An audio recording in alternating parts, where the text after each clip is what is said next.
hacen la pregunta o se pueden equivocar, tienen todo el derecho de equivocarse, ¿de acuerdo? Bien.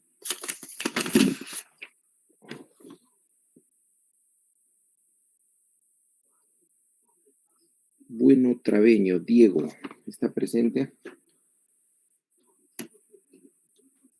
Sí, doctor, presente. Tu compañera mencionaba como una manera de introducción a la artritis reumatoidea como una enfermedad inflamatoria crónica, autoinmune.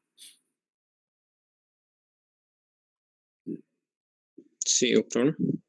Heterogénea, compleja. ¿Por qué crees que es heterogénea y compleja?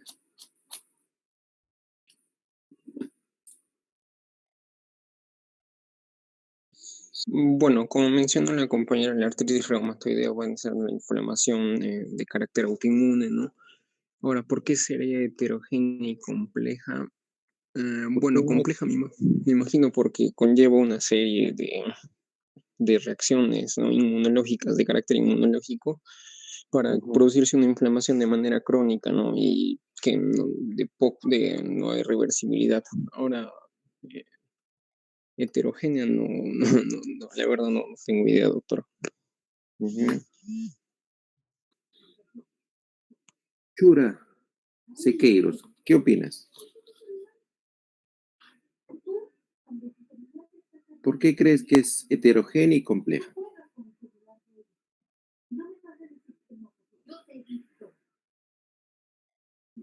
Podría ser, doctor, porque la enfermedad hasta cierto punto de su vida se vuelve más agresiva y puede mejorar cuando se llega a tratar de manera precoz. Ya, podría ser. Herrera Roque. Presente, doctor. Buenas noches. La misma pregunta, mami.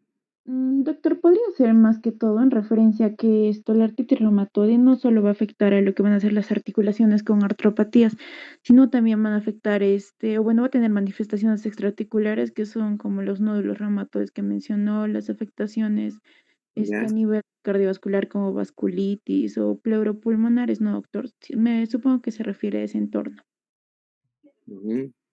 Mejor, mejor. Esa vocecita me parece conocida. ¿No has estado en el grupo anterior? No, doctor, la anterior clase también me preguntó, tal vez por eso.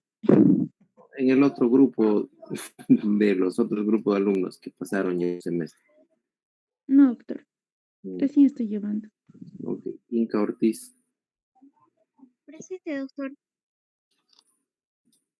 ¿Por qué crees, hija? Doctor, sería por las manifestaciones extraarticulares que presenta, como por ejemplo podría ser la vasculitis, la glomerulonefritis, pericarditis, pleuritis, y también podría ser porque tiene principalmente un origen por decirlo así, multifactorial, que no solo va a afectar articularmente, sino también tiene una relación con los factores genéticos, ambientales, incluso los psicológicos, y podríamos relacionarlo de esa manera. Perfecto, Liz. Te ganaste tu puntito por ahí. Bien, efectivamente, no existe factores netamente puros, ni genéticos, ni ambientales, que puedan determinar la enfermedad. ¿Ya? Cuando decimos los factores epigenéticos, hablamos dentro de los factores ambientales, el mal hábito de consumir tabaco, inclusive puede estar asociado hasta trauma. Entonces, estos pueden modificar, ¿ya?, cómo se expresen los genes de estos pacientes. Y estos cambios los pueden pasar, los pueden heredar después a sus hijos. ¿De acuerdo? Entonces, no existe un factor propio de etiología para decir homogéneo. ¿Ya? En ese sentido, se dice que la artritis reumatoidea es una patología poliarticular, inflamatoria. Lo que sí es simétrica, ¿no? Lo he mencionado simétrica, y les vuelvo a recalcar, porque tiene que afectar, no es unilateral, sino bilateral. Afecta a ambas articulaciones, ¿ya? Muy bien. Otra preguntita, a ver.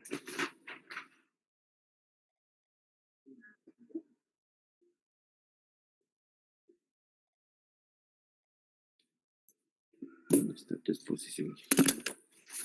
Déjame ver. En relación a la epidemiología, pasa, ¿tú crees que esto en el tiempo ha cambiado o esa prevalencia se mantiene ahí? Presente, doctor. Háblame de la epidemiología, hijita. Bueno, la compañera mencionaba que es predominante en mujeres, ¿no? Es, De 3-1, pero mm, pienso que se mantiene. ujú. Sí, en el tiempo hay pequeños cambios, pero generalmente esta artritis inflamatoria más frecuente en mujeres, ¿ya? Es de un ejemplo, desde 3,6 por cada 100.000 personas aproximadamente, ¿no? Y más prevalente en mujeres, ¿ya? Y en mujeres generalmente da a inicios tempranos, por eso le llaman AR de inicio temprano, desde los 23 o inclusive hasta los 33 años. Y cuando inicia a inicios tempranos, es de mal pronóstico, a diferencia del grueso de la población que pueden empezar tardíamente por encima de los 50 años. ¿Ya? Esa es una característica muy importante. Y como Carlos lo dijo al introducir la exposición, cuando uno está ante una sospecha de una artritis reumatoidea, uno tiene que hacer primero una clasificación. Si este dolor que está presentando es articular o no es articular, ¿ya? ¿Es inflamatorio o no es inflamatorio? Si es articular, ¿es de tipo mecánico o no es de tipo mecánico? ¿Ya? Esas cositas ya lo hemos ido mencionando inicialmente y para ello tiene que hacer uso de un examen clínico exhaustivo, hacer una historia clínica minuciosa preguntando al paciente, ¿el dolor cede al reposo o no cede al reposo? ¿Empeora con la actividad al subir la escalera, al bajar la escalera, con sus actividades? Entonces uno encasillará si esto es de tipo mecánico, de tipo inflamatorio, de tipo articular. ¿De acuerdo? Bien. Cuando entramos a la fisiopatología, me hablan de las funciones de las interleuquinas. ¿Cómo me podrías resumir o resúmame en términos prácticos esta etiología en sus propias palabras, ¿ya? Álvarez Flores, Jorge.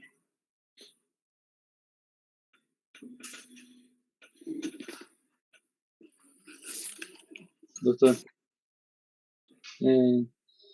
Bueno, en cuanto a la etiología, es como dicen, ¿no? Mencionaron, es desconocida, pero en el desarrollo de esta, bueno, en la patología de la artritis reumatoide, hay una interacción genética y ambiental que conduce hacia la activación anómala de los linfocitos T, como posteriormente a los de los linfocitos B. Y aquí va a haber una producción de los autoanticuerpos y células del sistema innato, del sistema inmunológico innato. como macrófagos, mastocitos o células dendríticas. Y bueno, a través de esta producción de diferentes proteínas, van a ser las responsables de hacer todo el curso de lo que es la sinovitis crónica y la lesión de lo que es el cartílago y junto también a otras sustancias, ¿no? Como las proteasas o metaloproteasas. Y bueno, y así sería más o menos, doctor. Está bien, Jorge. Bien. ¿Tú qué me dices, Suta Hurtado? Sí, doctor. Bueno, como dijo mi compañero, primeramente van a intervenir lo que son los factores, ¿no? Los factores ambientales, principalmente el tabaquismo y las infecciones, y después también puede haber pacientes que tengan susceptibilidad genética. Esto va a producir las alteraciones, ¿no? Y principalmente como esas alteraciones, tenemos la citrulinación de las proteínas, y esto va a involucrar una pérdida de la tolerancia que nuestro cuerpo mismo tiene, ¿no? Haciendo que se activen las células los linfocitos T y pues estos ataquen a nuestro propio cuerpo, ¿no? Así va a producir la sinovitis, el daño estructural que se produce en esta enfermedad. Está muy bien. Marifé, ¿qué me dice? Fui yo, doctor, la que le respondió. Ya. Perdón.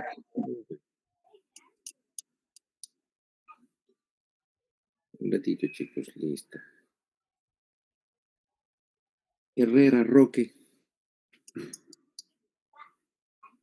Doctor. ¿Qué me dices tú en relación a la causa de la etopaciogenia?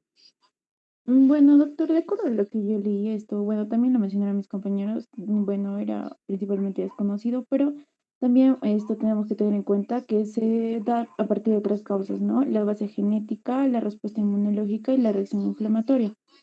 Bien.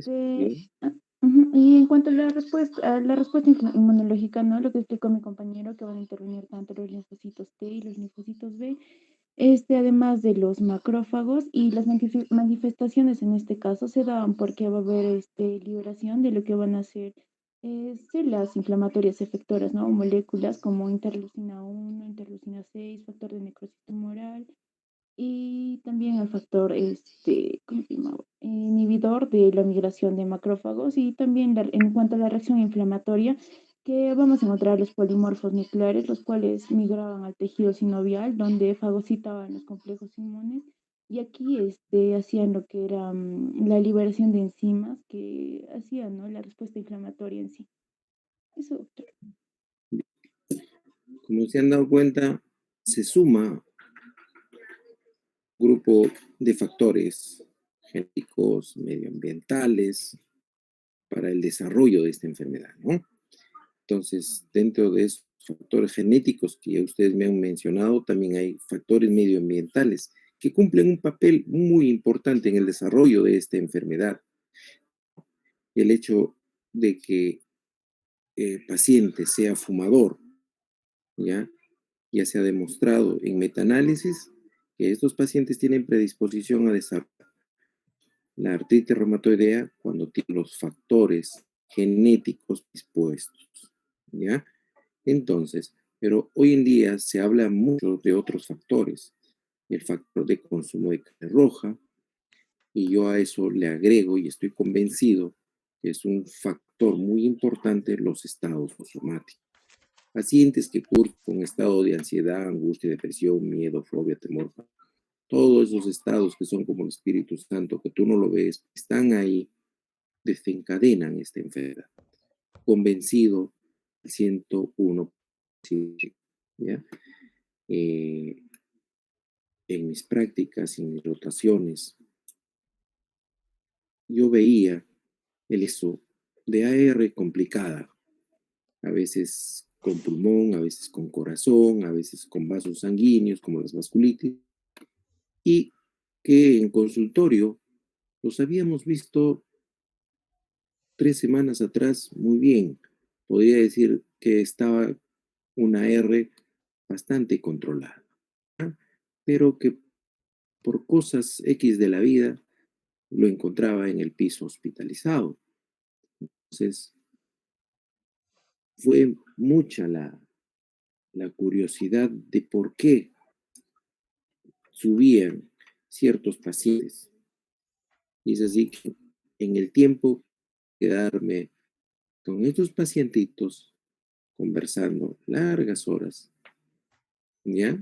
De las visitas y demás, a veces en las nochecitas, y entablábamos factores desencadenantes de cuál podría haber sido un gatillo, un desencadenante para iniciar la actividad agresiva de la enfermedad.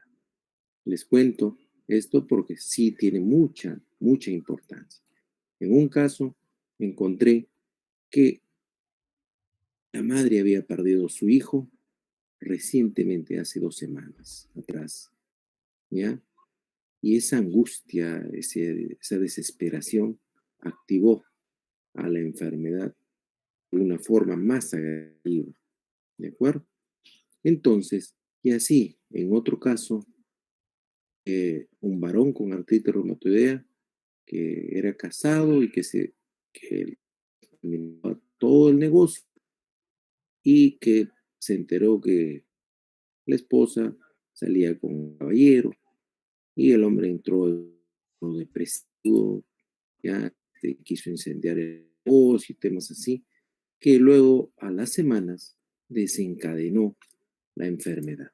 Y un infin de situaciones adversas que podrían ocurrir sus estados de miedo, cólera, ira, que pueden desencadenar esos factores, sumado a los genéticos que ya nos describe la literatura, estos epítopes compartidos, ¿no? Que se ha descubierto que están presentes en más del 50% de estos pacientes que van a desarrollar artritis reumatoidea, esos epítopes conocidos como el HLA-DR1, el HLA-DR4, que los mencionamos como epítopes compartidos, de alguna manera son los mediadores o los estimulantes medioambientales, sumado al tabaco y a los que les manifiesto, hacen que se exprese esta enfermedad. ¿De acuerdo? Entonces, ya viene después toda esa cascada de la inflamación de la enfermedad autoinmune, que se manifiesta principalmente, ¿no? ¿En qué tejido? A nivel tejido sinovial. ¿Y quién está mediado? Por los linfocitos T y B que ustedes me han mencionado. A esto yo le agrego muchas veces la presencia de los fibroblastos, ¿no? Que están a nivel de líquido sinovial y que conducen ya una cascada inflamatoria. Entonces, si a estos factores se le suma el hecho de ser fumador, aumenta el riesgo de AR. Entonces, para el AR existe entonces una razón, ¿ya? Muy importante en todos los estudios, los famosos odds ratio, para indicar que existen estos factores de riesgo, ¿ya? Obviamente, los genéticos, existen los de primer grado con la enfermedad, ¿no? Si mamá tuvo artritis reumatoidea, probablemente la hija tenga artritis reumatoidea. ¿De acuerdo? Y así vamos desencadenando esta enfermedad. Obviamente en todo esto tiene que ver mucho, mucho, mucho el papel de las citocinas, ¿ya? En el origen, en la patogenia de la artritis reumatoidea, ¿ya? Y esto se ha ido destapando, revisando, desvelando en nuestros últimos años. Junto con el factor necrosis tumoral, ya participa iniciando este inicio y esta perpetuación de la enfermedad que ya se da en el transcurrir de los síntomas de los pacientes. ¿De acuerdo? Entonces, es así como que se va instalando esta enfermedad. ¿De chicos? Bien, vamos a empezar un poco hablando de las manifestaciones clínicas como las ha mencionado sus compañeros. A ver, vamos a buscar qué me han expuesto, chicos. Mecanismos. Muy bien, cuando hablamos de una manifestación clínica, se habla de remisión de enfermedad. Yo ya les explicaba que esta enfermedad, desde mi punto de vista y desde buen grupo de reumatólogos, de remisión de la enfermedad. ¿De acuerdo? Existe mínima actividad. La mínima actividad implica que tanto el dolor y la actividad de inflamación estén ausentes en las articulaciones o mínimas en un número cuantificado de articulaciones, ¿ya? Entonces, estos periodos cíclicos que mencionan son los brotes inflamatorios, ¿ya? Que se pueden presentar en cualquier momento del curso de la enfermedad, de la historia de la enfermedad, ¿ya? Entonces, como les decía, hay patrones de buen pronóstico y patrones de mal pronóstico.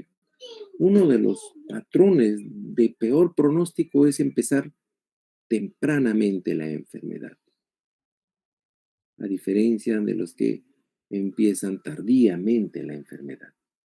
¿De acuerdo? Y es más, el sexo masculino cuando tiene artritis reumatoidea es de mal pronóstico en relación al de las mujeres. ¿Ya? Entonces, quiero que Arenas me diga cuáles son las manifestaciones clínicas primarias que se debe de encontrar en la artritis reumatoidea. Sí, doctor. Respecto a los patrones de inicio que se mencionaron en la exposición, por lo general el paciente a veces suele cursar con astenia, febrícula o fiebre en ese caso, también asociado a pérdida de peso, anorexia, y que puede empezar con un dolor en las pequeñas articulaciones y que tiene que ser de predominio simétrico. Y esto va a ir de manera progresiva, ¿no? Y que bueno, el dolor va a ser al movimiento. Eh, entonces, esa sería la forma de inicio. Ahora que va a ir empeorando a fases avanzadas, porque cada vez va a ir involucrando más a, al- a la sinovia y en este caso va a ir progresando a ya alteraciones y deformidades a nivel de las manos, pies, a nivel de las rodillas, a nivel de otro tipo de articulaciones, ¿no? Como la articulación mandibular, este, inclusive en la parte cervical. Entonces, progresivamente va a ir aumentando. Si bien es cierto, la artritis reumatoide en una fase inicial, en esta se va a observar una sinovitis en la articulación, generalmente puede ser la metacarpofalángica y más específicamente la proximal y bueno, pero claro, serían las interfalángicas proximales y las metacarpofalángicas a nivel del pie. Y se puede haber acompañado a una atrofia de la musculatura intrínseca a la mano. Solamente con una ligera inflamación podemos ya levantar sospecha de esta, ¿no? Como mi compañera lo mencionó en su exposición, una ligera tumefacción indicaría una sinovitis, pero que no va a haber una presencia de eritema, ¿no? Podría sospecharnos aún más de la artritis reumatoide y eso dándose en una fase inicial de esta. Y progresivamente la sinovia va a ir deteriorándose más, produciendo las demás alteraciones y malformaciones que mi compañera mencionó, ¿no? A nivel de cierto tipo de articulaciones. Bien, Carlos Daniel, ve que has leído la parte de tu expositora. Muy bien. Felicito, Carlitos. Bien. Entonces, cierto, o sea, cuando yo voy a hablar de las características clínicas que debo de encontrar en un paciente con artritis reumatoidea, lo primero que debo de saber, ¿ya? Es que van a afectar articulaciones pequeñas. Recuerden eso, ¿ya? Esa es su huella digital que tiene esta enfermedad. empieza siempre con articulaciones pequeñas. Si empieza con articulaciones de rodillas, codos, hombro, no se echen a buscar artritis reumatoidea. Su huella digital de la artritis reumatoidea es articulaciones pequeñas, metacarpo falángica, interfalángica proximal, distal, el carpo y en los pies. ¿De acuerdo?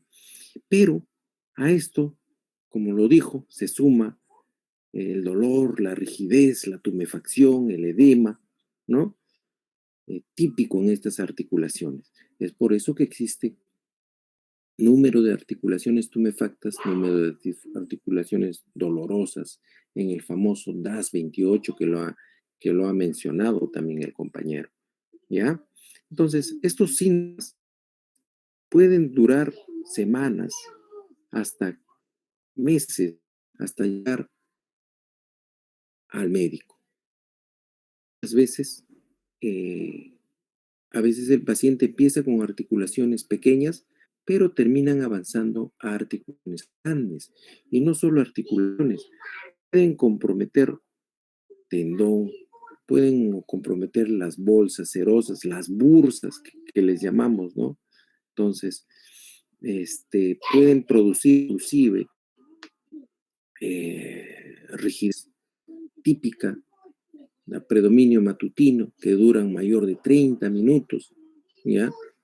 Entonces, muchas veces estos factores nos pueden hacer equivocar que hay artritis reumatoidea, como les decía el otro día. Simplemente a veces es el túnel del carpo o dedo en gatillo lo que está presentándose, ¿ya? Pero para ello nosotros nos basamos básicamente en la forma de inicio, en el tipo de articulaciones que se van presentando, ¿ya? De esa forma vamos buscando clasificar, introducir la clínica de esta enfermedad. Obviamente, para la artritis reumatoideo me baso primero en la clínica y luego me voy a los estudios especializados. Me voy primero al factor reumatoideo, ¿ya? Me voy al anti-CCP, pero como ya lo mencionaron, el factor reumatoideo y el anti-CCP no tienen la misma especificidad, ¿no es cierto? Este factor reumatoideo no sirve para diagnóstico, sirve muchas veces para clasificar la enfermedad. Es por eso que existen los criterios del ACR que lo han ido pero que en el tiempo estos se utilizan para estudios, para los metaanálisis o para el seguimiento, pero no nos sirve para diagnóstico, porque el diagnóstico muchas veces es netamente clínico, porque ¿qué pasaría si un paciente viene con todos sus laboratorios que ustedes han pedido, encuentran un factor reumatoideo negativo, ¿ya? Y un BCG que está en el límite, un PCR, un hemograma donde no encuentras anemia y sus plaquetas están bien, los leucocitos están en el borde. Entonces, vas a decir, no es artritis reumatoideo, pese a que el paciente presenta tumefacción, empastación en las articulaciones del metacarpo falángico, la interfalángica proximal. No, porque puedo pensar que es una R0 positiva, ¿no es cierto? Entonces, la artritis reumatoideo es un arte de diagnosticar y se hace bien difícil porque puede simular una infinidad de enfermedades, como las ha mencionado al final casi de la exposición, ¿no? En todas las diferencias o diagnósticos diferenciales que encontramos para la artritis reumatoidea, ¿no es cierto? Bien, en ese sentido, vamos a hablar un poquito de lo que ustedes mencionaron, de la cuantificación, ¿dónde está? Bueno, a ver, clínicas, ¿dónde está? Muy bien, manifestaciones clínicas, ya está claro esto. Muy bien, existen manifestaciones extraarticulares. ¿En qué casos debería yo encontrar extraarticulares? A ver, ¿qué me dice Barrientos Ferro?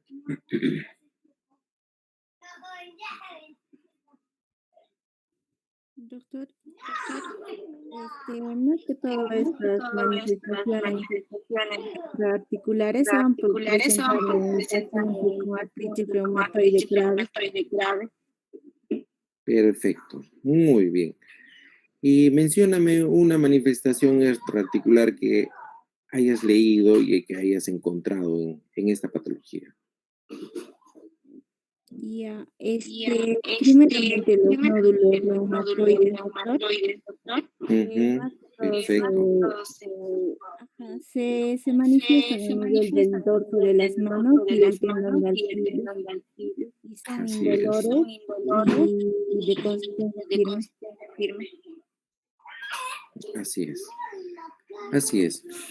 Hablando de nódulos, me hace recordar que los nódulos reumatoideos muchas veces, estos están asociados a la seropositividad del factor reumatoideo y del anticuerpo cítrico citrullinado, ¿ya? Estos nódulos generalmente pueden existir en articulaciones duras, codos, rodillas, ¿ya? Y generalmente los relacionan a un mal pronóstico. ¿De acuerdo? Otra características extraarticulares que tiene la artritis reumatoidea, por decir, que puede estar asociado con un grado de fibrosis pulmonar. ¿Y por qué crees que aparece esa característica extraarticular, Fernández Sánchez?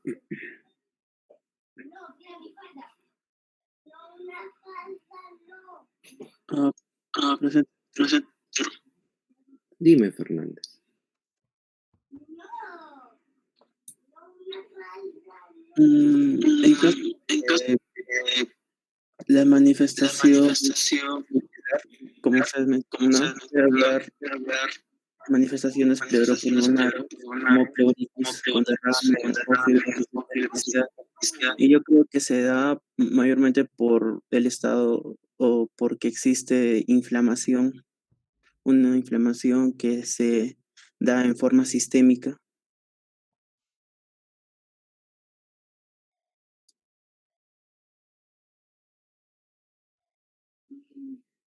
Fernández, bien.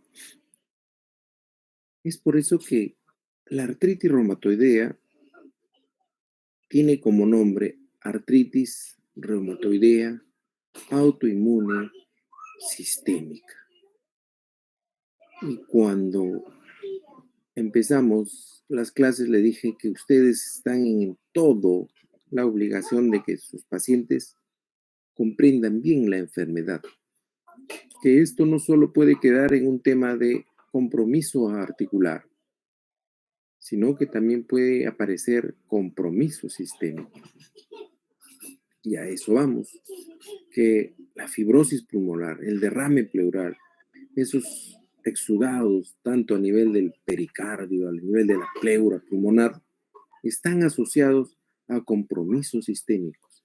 Y eso generalmente se presenta cuando el paciente no está llevando bien el tratamiento, o bien no es un buen paciente que toma la medicación y toma las precauciones, que lo vamos a ver en el tema de tratamiento, o el médico no está golpeando adecuadamente con la enfermedad y con la actividad de la enfermedad. Y por eso van a presentar estas complicaciones o estas características extraarticulares, ¿ya?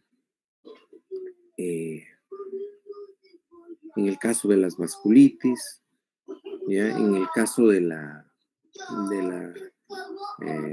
ojos secos, mucosas orales secas, que es oftalmia, celostomía, como es en el síndrome de Sjögren, ¿ya? Que también es una complicación de la artritis reumatoidea. Son las complicaciones oftálmicas que pueden llegar hasta perforaciones, como lo había mencionado su compañera. ¿De acuerdo? Entonces, estos compromisos van apareciendo como complicaciones de un mal manejo, mal progreso de esta enfermedad. ¿De acuerdo? Doctor, una pregunta. Dime, Carlitos. Doctor, Doctor, ¿puede iniciar, doctor, una artritis o una identificación de una crisis pulmonar? No, que casi imposible, poca probabilidad que pueda presentar de esa forma, que pueda el paciente tener un EPOC o que pueda haber sido paciente asmático y que en el tiempo tenga su enfermedad obstructiva crónica y que pueda en el tiempo desarrollar una fibrosis pulmonar, sí, pero que de frente se vaya con un compromiso pulmonar es casi sin nula. ¿Ya? Muy bien. Okay. Es por eso que cuando nos damos cuenta de que estamos yendo mal en el tratamiento, por eso la ciencia, los científicos, los investigadores han creado estas tablas para ver cómo está la actividad de la enfermedad. ¿Ya? Y para eso, en las prácticas, ustedes van a aprender a manejar lo que es el DAS28 hack. ¿De acuerdo? Porque estas tablitas, estos índices del DAS28 nos sirven para plantear el estadio de la enfermedad y para darnos una visión más de cómo está la actividad de mi paciente en relación a la enfermedad. Pero ¿para qué me sirve esto? Saber, para ver si voy a golpear adecuadamente, con mayor intensidad a mi paciente. ¿De acuerdo? Entonces, desde ya les digo, todos ustedes, eso en el otro grupo no lo hice, me comprometí a hacerlo, y gracias que me hicieron acuerdo. Desde ya vayan revisando el DAS28, que es el más utilizado. Ya hay otros, hay SLEDAI, SEDAI, pero el que más se escribe, el que más es utilizado, el DAS28, que ustedes lo han expuesto muy bien. ¿De acuerdo? Entonces, el DAS28, si en la tabla me sale una actividad baja, relacionaré o estaré tranquilo de que estoy el tratamiento. Pero si me sale una actividad muy alta, mayor a 7.3, como dice la tabla del DAS28, ¿no? Mayor de 5.1, perdón. Entonces, yo tengo que corregir mi tratamiento, ¿de acuerdo? La finalidad de que mi paciente no llegue a ser, porque al final en el tratamiento de toda esta enfermedad, el fin común es de que uno tiene que hacer que su paciente tenga una vida adecuada, con calidad. ¿No es cierto? Para eso uno diagnostica, trata y da todas las recomendaciones del caso desde el tratamiento, ¿no? Para que mi paciente sea independiente y no dependa de otras personas para hacer sus actividades cotidianas. ¿De acuerdo? Muy bien. A ver.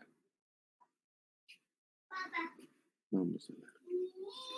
Manifestaciones clínicas pulmonares hematológicas. Pues bien, cuando mencionaban ustedes las complicaciones, ¿no? Son complicaciones extraarticulares, ¿ya? En las vasculitis, a eso le llamamos vasculitis reumatoidea, básicamente hay lesiones de tipo ulcerativa. Y una característica es que cuando hay estas lesiones en piel, un paciente no tolera ni el roce de la sábana, ni de la ropa. Esa es una característica típica de una vasculitis reumatoidea, ¿ya? Y cuando estamos frente a un compromiso cardíaco, encontramos pericarditis. Pero para esto, ¿qué utilizamos? El ecocardio, ¿no es cierto? Con una fracción de eyección menor de 50, ya puedo estar pensando que este paciente me está haciendo un derrame pericárdico y que si no controlo puedo inclusive llegar a un taponamiento cardíaco y con ello empeorar peor el buen desarrollo de la enfermedad. ¿De acuerdo? También manifestaron las complicaciones neurológicas y dentro de ellas están pues las periféricas, lo que le decía, ¿no? Todo paciente que llega con hombro doloroso, que tiene artritis reumatoidea, o todo paciente que tiene rigidez, engarrotamiento de las manos, a veces tienen síndrome del túnel del carpo. Y esas son las complicaciones neurológicas que presentan esta patología, ¿ya? Y muchas veces los pacientes creen que tienen otra enfermedad agregada. No, simplemente hay que explicarle, así como se inflaman las articulaciones del metacarpo falángico, interfalángico y proximal, las distales también tienen predicción de inflamar los ligamentos, los tendones, las bursas, ¿de acuerdo? Y como habían mencionado, pues el compromiso pulmonar. Generalmente sí, se ve más en hombres, pero también se ve en mujeres. Raras veces llega a una hipertensión pulmonar, como lo había mencionado la compañera, ¿ya? Pero sí, un buen porcentaje mal llevado hacen su derrame pleural, ¿de acuerdo? Ahora, muchas veces también hablan del compromiso hematológico, la anemia. La anemia de por sí siempre va a acompañar a la actividad de la enfermedad. Es por eso que cuando uno pide para el diagnóstico de esta enfermedad, piden un hemograma completo y lo primero que voy a buscar es cómo está la anemia. Si hay un grado de anemia, correlaciona y se pone como marcador de actividad de la enfermedad. Y si a eso se me asocia una plaquetopenia, ya tengo otro factor, ¿ya? Entonces, la anemia es típico de esta enfermedad. Obviamente, el tratamiento específico, como había mencionado Carlos, que es el metrotexate, también produce anemia. Y para corregir eso, tanto para la enfermedad como para el medicamento, damos sus dosis de ácido fólico, ¿ya? ¿Tiene compromisos de osteoporosis? Sí, por lo que el paciente es inmunosuprimido, corticodependiente. Los corticoides que se les da a altas dosis, ¿ya? En los metaanálisis se habla de que cuando uno da una dosis mayor a 20 miligramos por más de 3 meses, sí o sí, ya te tienes que dar tratamiento para la osteoporosis, como son los bifosfonatos, para prevenir la aparición de osteoporosis. ¿De acuerdo? Muy bien.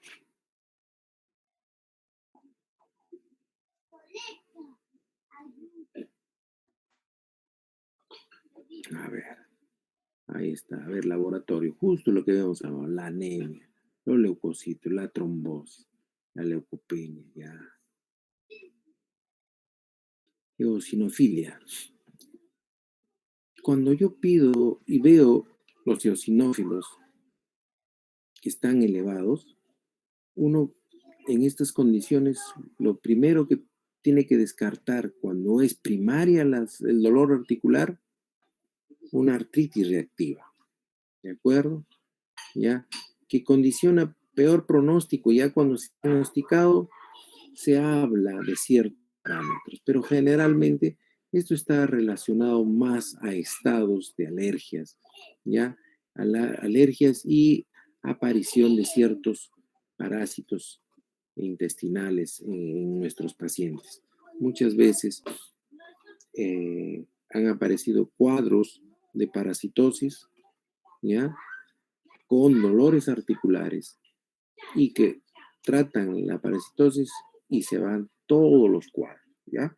Es por eso que en ese grupo hay que tener bastante cuidado con la eosinofilia, descartar parásitos si es que no tienen su grado de asma, si es que no tiene su rinitis alérgica, si no es que no es atópico el paciente, ¿de acuerdo? Muy bien. Entonces, los reactantes más utilizados es el BCG, el PCR, pero ya les he mencionado, estos reactantes de fase aguda también tienen sus ciertas cositas, que estos los puedes no encontrar solo en casos de encontrar procesos inflamatorios, sino también en procesos infecciosos, ¿ya? Muy bien. Obviamente, en el laboratorio uno está en la obligación antes de empezar el tratamiento ya, cuando uno se inclina al tratamiento, al diagnóstico de la artritis, pedir un perfil hepático, anticipándome a que voy a administrar una gama de tratamientos que son hepatotóxicos. ¿De acuerdo? Con la finalidad de saber cómo está el hígado, cómo está el riñón, una urea, una creatinina, un perfil hepático. Y por ahí descartar, pues, la posibilidad de que haya una infección urinaria antes de empezar las drogas modificadoras de la enfermedad. Para eso me sirven esos laboratorios, ¿ya? Ya, acá está el factor reumatoideo que habíamos mencionado, ¿ya? Si bien es cierto, el factor reumatoideo mide su sensibilidad 75%, la especificidad 70%, ¿ya? A diferencia de que el anti-CCP tiene un poquito más, ¿no es cierto? Pero si me sale factor reumatoideo en la entrevista, en la evaluación de mi paciente, puedo decir que es artritis reumatoidea. ¿Qué me dice Wharton Tapia Gloria? Doctor, buenas noches. No necesariamente sería de artritis reumatoide, podría ser también de otra enfermedad autoinmune. ¿Por qué, hija? Y tu compañero lo mencionó muy bien. Para el factor reumatoideo puede salir negativo y luego en otros estudios posteriores puede salir positivo, ¿no? Es gradual el aumento de este estudio. Porque el 3% de la población mundial puede tener factor reumatoideo sin tener enfermedad, por esa sencilla razón. ¿De acuerdo? Eso significa que cuando ustedes salgan a la cancha y vayan a evaluar a un paciente con posible artritis reumatoidea y le pido un factor reumatoideo y me sale positivo, como a veces me llega al consultorio de los médicos generales, ¿ya? Y dice, probable artritis reumatoidea. Y me mandan con su factor reumatoidea positivo. Y le dicen, ¿sabe qué? Esto no lo tiene que manejar el reumatólogo, hay unos tratamientos específicos. Y los deprimen más. Y peor todavía si ha entrado a internet y ha encontrado esas literaturas que a veces asustan al paciente. Y con ello entra a un estado de ansiedad, ¿ya? Entonces, el factor reumatoideo no nos sirve para hacer diagnóstico, nos sirve para hacer seguimiento, nos sirve para estudio, ¿de acuerdo? Lo que manda es la clínica, ya les dije, la clínica, el dolor articular, a nivel de las articulaciones pequeñas, la rigidez matutina, la tumefacción, el empastamiento, ¿de acuerdo? La astenia, el malestar general que van presentando, ¿de acuerdo? Número de articulaciones dolorosas, número de articulaciones tumefactas, más el BCG, el BCR, le saco un DAS para ver, por ahí, uy, este señor puede estar activo. No estoy tranquilo, le pido un anti-CCP, anticuerpos cítricos citrulinados, que su especificidad, y que ya les mencionamos, es mucho, mucho más superior al del factor reumatoide. Ahí sí ya vas encasillando, ¿de acuerdo? Entonces, no te olvides, Gloria. El hecho de que esté con factor reumatoideo no es artritis reumatoide, ¿ya? Bien. ¿Qué más vamos a hablar? A ver, de laboratorio. Enfermedades comunes asociadas a factor reumatoideo. Mira, ve. Claro que sí. ¿Dónde están asociados? Mira, el síndrome de en el VIH, en la hepatitis, en la gripe. ¿Ah? Claro que sí, en la tuberculosis, en la lepra, en la sífilis, neoplasias, de la radioterapia después de la quimioterapia, sí, cierto. Muy bien. Entonces, aclarado eso, vamos a hacer. Muy bien.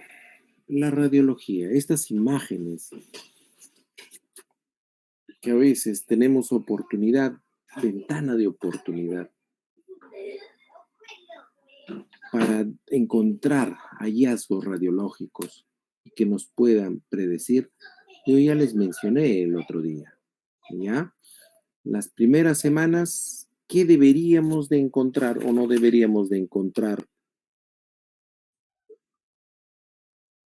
¿Qué me dice Mendieta, Acurio, Gabriela? ¿Qué deberíamos encontrar en radiología las primeras semanas? Doctor, bueno, en radiología principalmente vamos a encontrar en las primeras semanas va a ser signos de inflamación. ¿Ya? ¿Y cómo te das cuenta que hay inflamación en una radiografía de mano, Mendieta? Por ejemplo, doctor, alrededor de las articulaciones metacarpofalíticas vamos a encontrar un aumento de la densidad de las partes blandas, por ejemplo. Y también, más tardíamente, poder encontrar las opciones.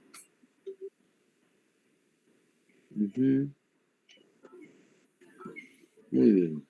La silueta que cubre toda la parte ósea es la parte blanda, ¿de acuerdo? La radiografía siempre se lee de afuera hacia adentro, no de adentro hacia afuera, ¿de acuerdo? Y generalmente todo el cartílago debe ser como si uno quisiera calcar, dibujar un dibujito, y tiene que tener un borde bastante regular, con los espacios articulares adecuados, ¿de acuerdo? Y en las primeras semanas, ¿qué deberías encontrar? Si no ha pasado más allá de 3 semanas, no vas a encontrar nada, excepto por ahí un hallazgo de partes blandas. En la osteopenia articular, mentira. Yo no sé cómo pueden ver osteopenia y disminución de la densidad ósea por radiografía. No se puede definir, ¿ya?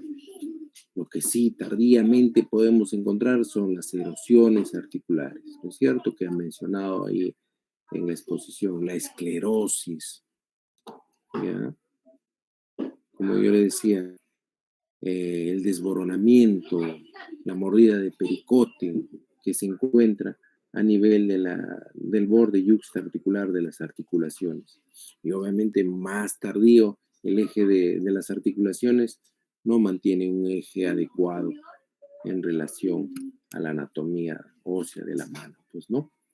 En ese sentido, yo pido la radiología generalmente para ver el pronóstico de la enfermedad. Si yo estoy en un pueblo X que solo tengo un hemograma y una máquina de rayos X, y ¿qué hago? ¿Cómo saber si este paciente realmente está debutando con artritis reumatoidea? Le doy corticoides a su dolor, Si cede, punto a favor. La balanza se inclina, porque es una enfermedad autoinmune. Porque todas las enfermedades autoinmunes ceden al corticoide. Mientras que las enfermedades de tejido blando, las extraarticulares, no ceden. Al dedo en gatillo, al túnel del carpo, a la tendinitis, no ceden constante. Pueden ceder un ratito, pero no es de forma constante. ¿De acuerdo? Esa es una característica. Y dejo pasar, o si ya viene tardíamente, con solo ver una buena radiografía, yo puedo diagnosticar una artritis reumatoidea. ¿Por qué? Porque a partir del tercer mes, segundo mes casi, ya se empieza a presenciar las erosiones, el desboronamiento, ¿ya? Eso es lo que le decía, ese borde irregular que está irregular, martillado, erosionado, son los primeros indicios de una artritis reumatoidea de mal pronóstico, ¿Ya? Otra característica que me ayuda, con la radiografía no encuentro nada, le hago un squish o un apretón de mano a nivel de la muñeca y a nivel del carpo. El paciente jala la mano, retira la mano por el dolor y una presión leve a 1 kilo, 1,5 kilos nada más. ¿Ya? Es como la fibromialgia, le pones un punto doloroso en ciertos puntos y generas un dolor intenso. En la artritis reumatoidea es igual.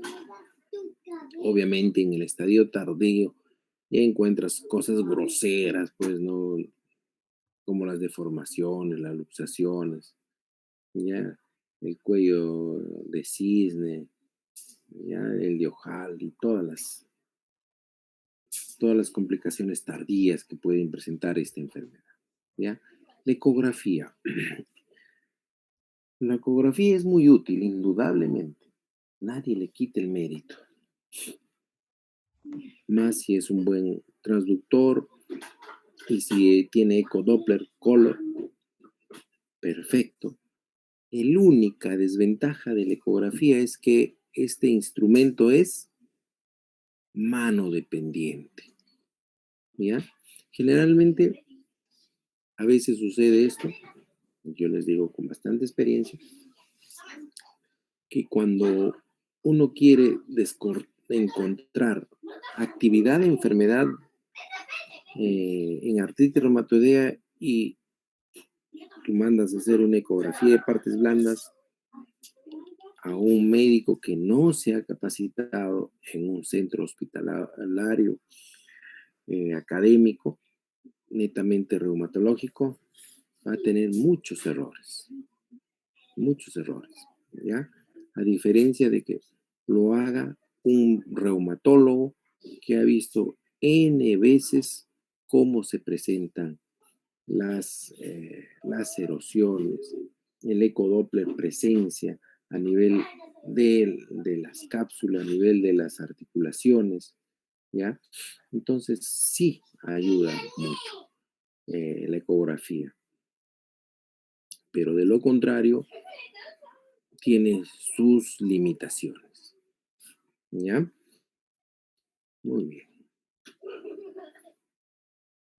Esos criterios del ACR del 87 y de 2010, léanlo bien, ¿ya? Y saquen algunas conclusiones importantes. Son criterios de clasificación, no son criterios de diagnóstico. ¿De acuerdo? Son creados para grandes estudios, no para hacer diagnóstico. ¿De acuerdo? Pero deben saber, deben conocerlos, sí, en el tiempo se han ido modificando. ¿Vean? Tanto del ACR como del EULAR. Muy bien. El que sí les va a ayudar es el DAS28. Y para eso, vayan haciendo ya, cada uno de ustedes en sus prácticas va a hacer el famoso DAS 28. Yo les voy a mandar un modelito tanto del DAS y el HAC. ¿Ya? Es una autoevaluación. Y con eso vamos a ir practicando para que ustedes cuando lleguen a ver a un paciente con artritis reumatoidea dirán, este paciente está en mínima actividad, ¿ya? O en remisión, como dice acá, en baja actividad, mediana actividad o una actividad alta. ¿Ya? ¿Y para qué les va a servir eso? Para ustedes muy importante, para diferenciarse de muchos médicos que cuando manden a interconsulta, reumatología, ustedes puedan defender su evaluación con su actividad de puntuación en base al DAS 28 y en base al HAC. Para eso nos sirve, ¿ya? Vayan revisando, busquen material actualizado, revista de revistas, la importancia del DAS 28 y del HAC, que todos al final las van a dominar. Ya está el HAC, ¿ves? Es un autocuestionario que se le da al paciente, ¿ya? Y luego se suma y se divide. Los diagnósticos diferenciales, que ya los habíamos revisado, el tratamiento. Acá me voy a detener un poquito y vamos a conversar en relación al tratamiento, chicos. El tratamiento obviamente tiene sus objetivos, como lo ha mencionado el compañero, ¿no es cierto? Es aliviar, disminuir la inflamación, ¿ya? Proteger, ¿ya? Mantener la función y el control de la afección de las articulaciones. Ahora, bien antes, el compañero nos decía algo, ¿dónde está? Carlitos nos decía que cuando uno empieza el tratamiento, ¿ya? Empieza con sus AINES para el manejo del dolor, la inflamación, y obviamente después de diagnosticado inicia una terapia de droga modificadora de la enfermedad, los famosos DIMAR, ¿no? Y con la finalidad de dormir a la enfermedad, ¿de acuerdo? Entonces, en los AINES tenemos una infinidad de AINES, ¿no es cierto?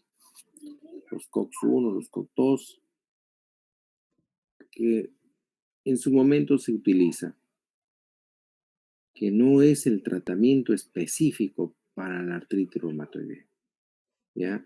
Que siempre, como dice la exposición, hay que añadir la droga modificadora de la enfermedad. Aparte que estos producen irritación de la mucosa gástrica, pueden producir gastritis erosiva, inclusive pueden producir úlceras gastrointestinales, ¿no es cierto? Entonces, estos corticoides, generalmente ya los he mencionado, se empiezan con dosis bajas de 7.5, 10 al inicio, y puedes ir subiendo a dosis mucho más altas, ¿ya? Lo que quiero que ustedes entiendan acá muy bien esto, chicos.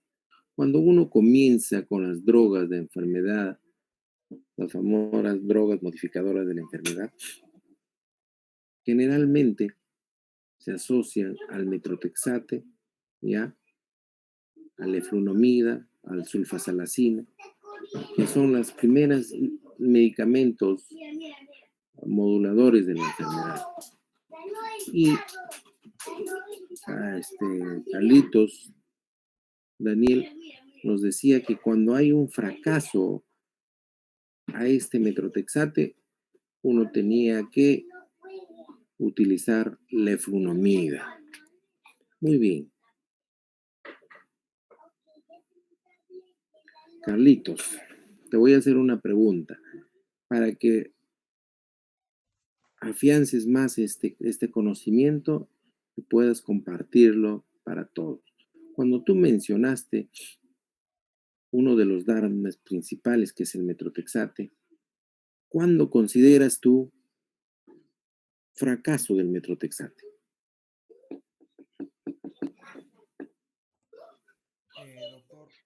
Doctor, como lo mencionó, doctor, doctor, está comprando el sonido. Doctor. Sí, Carlitos, dime. Como mencionaba, doctor, con el DAS 28, por ejemplo, yo puedo valorar si un DAS 28 sale más de 5.1 o superior a este, yo ya podría estar empezando a ver de que el tratamiento no está funcionando y así aplicar una segunda línea, en este caso con la leflunomida. Eso es lo que, doctor, yo pensaría en base a lo que he leído, doctor. Bien. Bueno, ¿qué has leído en relación al metrotexate? ¿Con cuánto de dosis empiezo?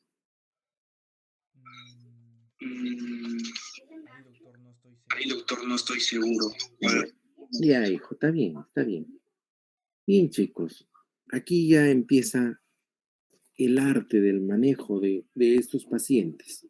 Cuando ustedes se sientan muy seguros de que es una artritis reumatoidea y decidan dar un metrotexate, que es el medicamento ideal para controlar esta enfermedad, generalmente se empieza con 7.5 hasta 15 miligramos.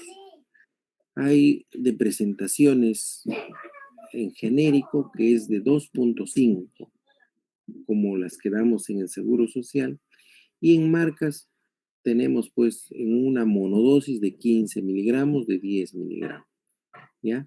Lo ideal es empezar generalmente cuando ya tú descubres actividad de la enfermedad con 15 miligramos.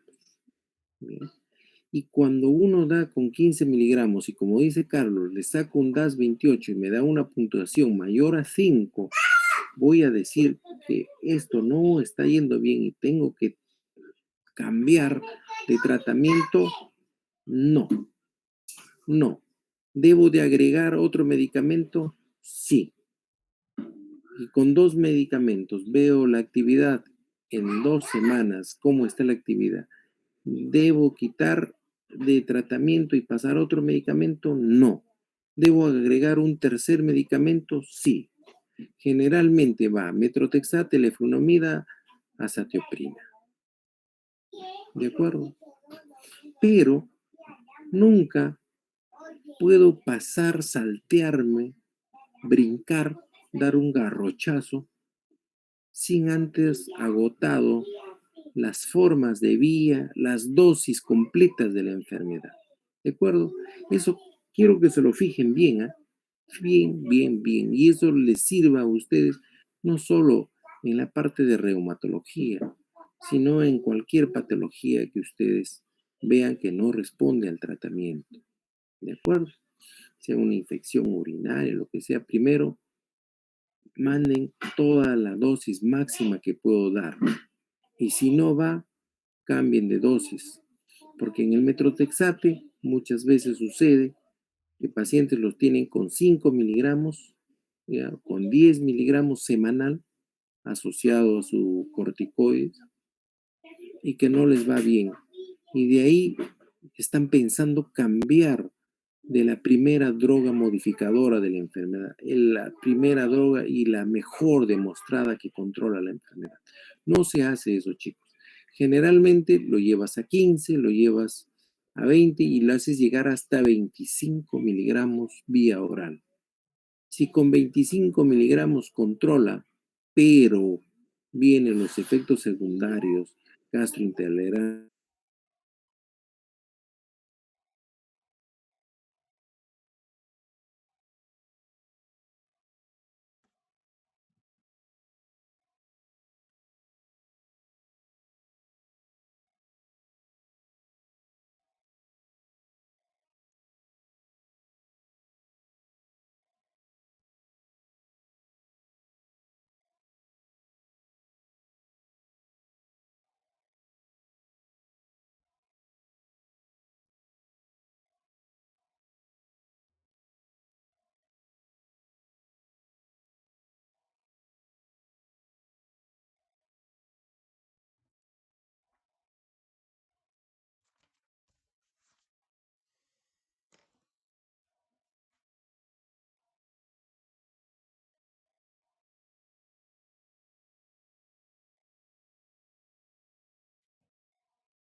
Chicos, disculpen el internet.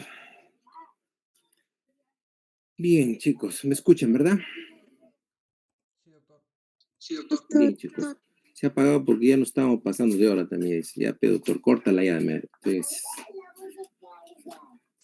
la Maxia se ha resentido. Bien, chicos, vamos a acelerar un poquito. Pero voy a decir las cosas puntuales que le estábamos comentando, ¿ya? Entonces, uno primero tiene que llegar al medicamento principal, el ideal para controlar a la enfermedad, ¿ya? Entonces, y recién llegar a las dosis máximas de forma de presentación oral y a veces presentan, como te decía, intolerancia gástrica y recién pensar subcutáneo. Muchas veces ha pasado eso, que en el tiempo los pacientes por largo tratamiento tienen intolerancia gástrica, pero nunca piensen en dejar el metrotexate, sino agregarle un segundo medicamento y un tercer medicamento. Después de llegar a una tercera dosis con triple dosis de medicamento, recién uno puede cambiar a medicamento. ¿De acuerdo?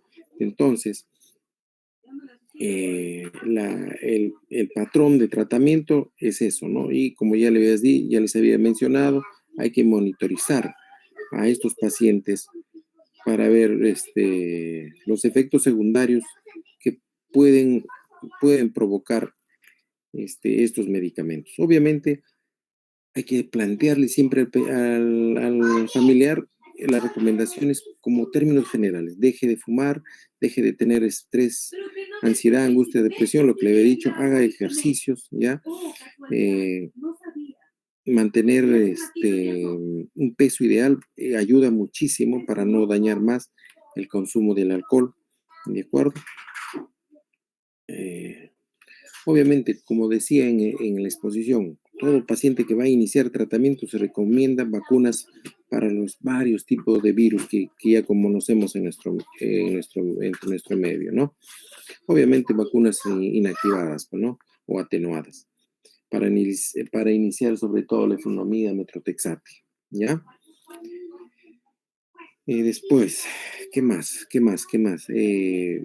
Una de las recomendaciones importantes es la monitorización. Como ya les había mencionado, saber cómo está andando el hígado, cómo está andando el riñón, para empezar con el tratamiento y seguir un monitoreo al inicio cada 3 semanas, después los vas espaciando cada mes y sucesivamente cada 3 meses. ¿De acuerdo? Cuando ya pienso en biológicos como el infliximab, el rituximab, etanercept, cuando paciente no controla bien la enfermedad y cuando está presentando fallas sistémicas, como ya las hemos mencionado, ¿no es cierto? Uno de los mejores representantes, si el paciente es alérgico a un medicamento como el metrotexate, las evidencias científicas, los metaanálisis, reemplazarlo por el tocilizumab. ¿De acuerdo? En ese aspecto, generalmente, léanlo, sí, todos los biológicos actúan de acuerdo a la fisiopatología, al punto donde se forma la cascada inflamatoria, ¿ya? Pero ténganlo como para conocimiento, a no ser que en el grupo haya futuros reumatólogos que quieran seguir la reumatología, ¿de acuerdo? Porque no existen en el Perú mucha gama de biológicos. Por ahí llegamos al rituximab, infliximab, adalimumab, ¿ya? Pero después ya más alejados los otros medicamentos que tenemos en el mercado, ¿de acuerdo? El plan de tratamiento es recuperar al paciente, ya no se olviden, es que el paciente tenga una autonomía, sea autosuficiente, que no dependa de otras personas, ya, que pueda vestir, alimentarse solo, ¿de acuerdo? Y seguir una vida adecuada. Eso es el fin de todo tratamiento médico en la artritis reumatoidea. No se olviden que la refractariedad, los efectos secundarios, como le llamamos, siempre tener en cuenta, leerlos antes de iniciar el tratamiento cuáles son los efectos secundarios que podrían ocasionar estos medicamentos que vamos a iniciar. ¿De acuerdo? Muy bien, chicos. ¿Algunas preguntas que quieran hacer?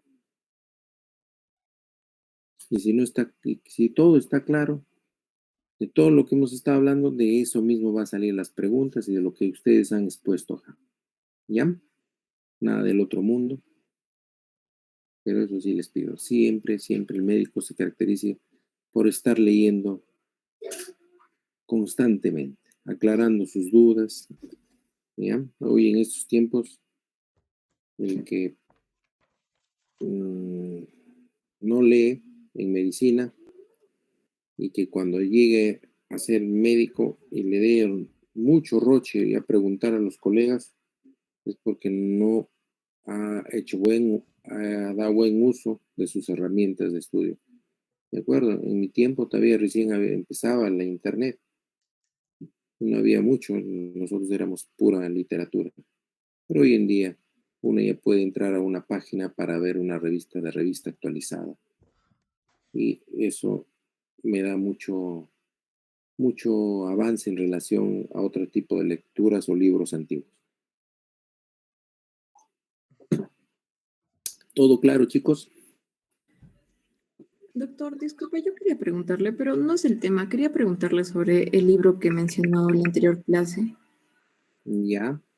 El autor es Hernán Vélez, porque no encontré otro libro. O tal vez nos podría pasar una fotito de la portada del libro.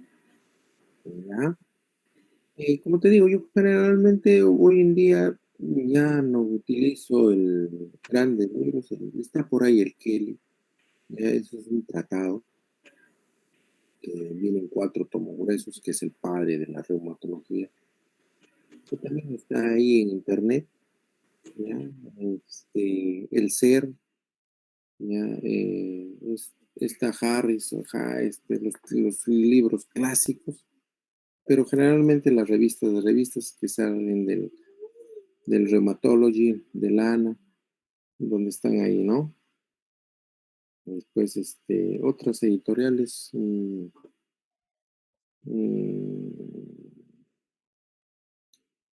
como los clásicos en el Perú, pues, ¿no? Hay un autor, ¿cómo se me va de la mente? Que escribe libros en reumatología. No me acuerdo ahorita, pero por ahí les consigo y les mando ahí a su delegada para que busquen, ¿ya? Pero generalmente busquen artículos de artículos. Todo lo que quieran saber actualizado en tratamiento, en manejo, de cualquier enfermedad, es revista de revista. Y ustedes arman ahí su exposición. Tratamiento de la artritis reumatoidea actualizado, busco. Actualizaciones en reumatología. Y ahí me dicen las últimas parlas de tratamiento. Y todo lo que a veces hablamos están ahí. Y obviamente tienes que adecuarlo a la realidad de tu país, ¿ya? Por ahí Carlitos mencionaba que el analfabetismo tiene que ver con un mal pronóstico, básicamente por el desconocimiento, ¿ya? El hecho que ignore y que no tenga grado de conocimiento no significa que debería ir mal el tratamiento. Aquí, desde mi punto de vista, implica mucho quién lo trató por primera vez. Si fue un médico general, un médico internista o un reumatólogo. Entonces, si tú estás convencido de que es esta enfermedad, tú tienes que convencerte a ti mismo y convencer a tu paciente que es una enfermedad que no solo va a quedar en las articulaciones, sino que va a comprometer muchos órganos y sistemas como lo hemos estado revisando. Entonces, tú tienes que explicarle cuáles son los factores desencadenantes que van a desencadenar un mal pronóstico y cuáles son los factores mejorantes, si queremos decirlo así, que van a mejorar el futuro de esta enfermedad. Entonces, Metrotexate como genérico no es caro, se encuentra, tú vas a Digemid con tu recetita y te compras genérico. ¿Tienes un poquito de platita? Bueno, cómprate de marca, pues, ¿no? Para evitar por la envoltura de la cobertura del medicamento, para evitar la intolerancia gástrica, ¿no? Y así, o sea, no podemos decir que el hecho de ser humildes o pobres tengan que tener mal pronóstico. Sí, muchas veces ese tipo de personas, sí, por mala información, porque muchas veces ellos son los que se dejan llevar por los comentarios del mercado. No tomes eso, porque eso te va a producir, te va a hinchar la cava. Y para esto, uno como médico tienes que explicarle lo que les decía yo en la primera clase. Esta enfermedad es la enfermedad de la doble cara. Tiene una actividad de la inflamación y una actividad de la enfermedad. Enfermedad de doble cara. Lo único que hacen a veces es golpear a la actividad en la inflamación, pero nos olvidamos de la actividad de la enfermedad. ¿No es cierto? Y muchas veces tiene que entender eso el paciente, que a medida que el umbral del metrotexate va llegando a sus concentraciones basales en su cuerpo, ya recién va a actuar. Y le explicas y le dices, el metrotexate no va a actuar en 24 horas, en 48, en 72, a la semana, al mes. Mentira, ¿para qué te voy a mentir? No va a actuar. Al primer mes tampoco, al segundo mes tampoco. Recién al tercer mes habrá una concentración adecuada en plasma como para controlar la enfermedad. Es por eso que viene ese nombre que se llama ahorrador de corticoides. ¿Y por qué le decimos ahorrador de corticoides? Por la sencilla razón de que cuando llegamos al umbral de los 3 meses de tratamiento continuo, ya no vamos a golpear con tanto prednisona a la parte inflamatoria. Porque muchas veces cuando vemos que hay actividad de la enfermedad, le subimos el corticoide, ¿no es cierto? La prednisona. Llegamos a 20, 25. Pero sabemos que por el otro lado le estoy dando el metrotexate, que es la droga que va a modular la enfermedad, pero ya vemos que alcanzó el tercer mes y al otro ya lo estoy bajando, ya lo estoy eliminando. Por eso lleva el nombre de ahorrador de corticoides. Y eso tienes que buscar la estrategia de explicarle al paciente que no toda la vida yo te voy a dar corticoides. Porque sí, te va a hinchar la carita, no voy a negar que no. ¿Que te va a producir artritis reumatoidea? No, eso es mentira, porque si yo te voy a dar dosis completas durante 3 meses, 20 miligramos diario por 3 meses, sí, pero no. Voy a darte una dosis de ataque y voy a hacer una reducción gradual hasta dejarte en una dosis de mantenimiento.